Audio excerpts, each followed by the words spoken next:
चांगले मांडी घालून जेवत होते. कोणाच्या डोक्यात किडा आला, उभ्यानं जेवा.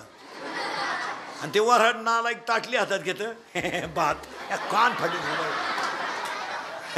भात.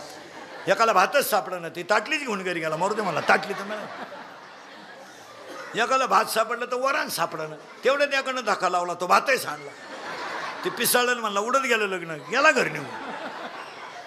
काही नवीनच करायचं. पूर्वी आपण लहान होतो तेव्हा खेड्यात लग्न व्हायचे महाराज, तेव्हा जेवायला लायची लापशी. आणि तेव्हा काय टोकऱ्या विकऱ्या नव्हत्या, पोते फाडा खरे पंगत. आणि प्रत्येकाच्या दारापुढं हांडाभर पाणी. कुणी यान. अहो जुनी माणसं गरीब होती पण संस्कृतीनं श्रीमंत होती. कुणी या हांडाभर पाणी, त्याच्यावर झाकण, तांब्या ठेवेल. आणि जेवण संध्याकाळी राहायचं तेव्हा लाईट नाही, पातेल्यात राखेल तेंबा खान किती एवढी लापशी.